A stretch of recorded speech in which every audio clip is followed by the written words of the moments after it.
श्री राम नवमी थी। हॉल में सोसाइटी की काफी सारी औरतें बैठी थी। दादी रामायण की कहानी सुना रही थी।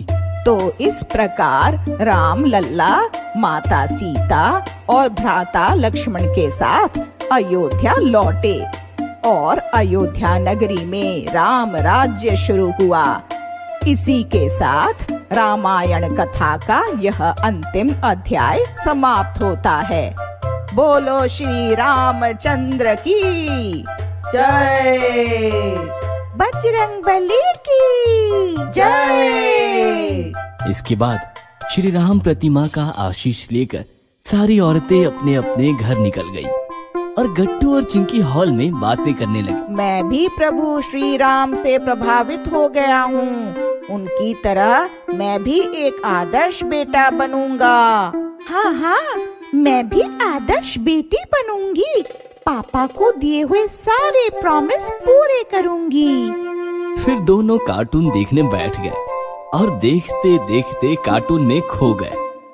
तभी पापा आए और दोनों को कार्टून देखता देखकर बोले, गट्टू चिंकी, कार्टून बाद में देखना बेटा। मैंने उस दिन तुम्हें वो पीले कलर की फाइल रखने को दी थी ना, वो फाइल लेकर नीचे आओ। हमारे ऑफिस का एक पियोन आएगा, उसे दे देना। मैं एक जरूरी काम से बाहर जा रहा हूँ। पापा, पियोन अंकल कब तक आएंगे? यही 15 मिनट में आ जाएगा। ऑफिस से निकला है अभी अभी। ठीक है पापा, जैसे ही कार्टून में ब्रेक आएगा हम फाइल लेकर नीचे चले जाएंगे। प्रॉमिस? प्रॉमिस। पापा बाहर चले गए और गट्टू चिंकी फिर से कार्टून में खो गए। देखते देखते आधा घंटा बीत गया। दोनों फाइल वाली बात भूल गए थे और कार्टून एंजॉय कर रहे थे। तभी टी पॉय पर रखा मम्मी का मोबाइल बजने लगा, लेकिन दोनों कार्टून में इतने खोए थे कि मोबाइल पर किसी ने ध्यान ही नहीं दिया। अरे, मम्मी का मोबाइल बज रहा है। छोड़ो, मौसी का कॉल होगा। मम्मी को बताएंगे तो वो टीवी बंद करवाएगी और घंटा भर बात करती रहेगी। मोबाइल छोड़ो, तुम कार्टून देखो। इस प्रकार दोनों मोबाइल को नजरअंदाज करके फिर से कार्टून में खो गए। 15 मिनट बीत गए और अचानक टीवी बंद हो गया। गट्टू चिंकी ने देखा पापा स्विच के पास काफी गुस्से में खड़े थे। पापा को देखकर गट्टू चिंकी को एकदम से फाइल वाली बात याद आई और दोनों डर गए। सॉरी पापा, कार्टून देखते देखते हमें ध्यान ही नहीं रहा। हम अभी जाकर फाइल पियोन अंकल को दे आते हैं, वो आ गए हैं ना? तभी पापा की नजर टी पॉय पर रखे मम्मी के मोबाइल पर गई और पापा और ज्यादा गुस्सा हो गए।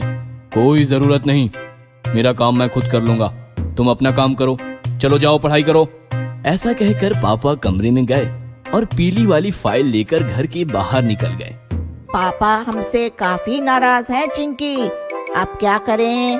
चलो दादी के पास चलते हैं, वो कोई न कोई उपाय जरूर बताएगी। गट्टू चिंकी भागते भागते दादी के कमरे में आए और उन्होंने रोते रोते सारी बातें दादी को बता दी। दादी, हम क्या करें?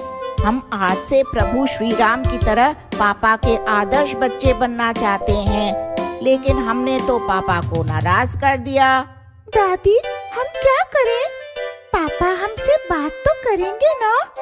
ये सुनकर दादी मुस्कुराते हुए बोली, क्यों नहीं करेंगे, बिल्कुल करेंगे।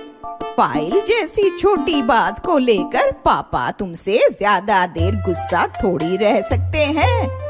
लेकिन बेटा, एक बात समझ लो, प्रभु श्री राम जैसा आदर्श पुत्र बनना इतना आसान नहीं।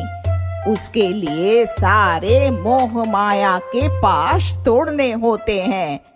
प्रभु श्री राम सारे सुख चैन और राजसी ऐश्वर्य त्याग कर केवल अपने पिता के वचन के खातिर हंसते हंसते वनवास चले गए, और तुम पिता को दिया हुआ प्रॉमिस पूरा करने के लिए कार्टून का एपिसोड भी नहीं त्याग सके।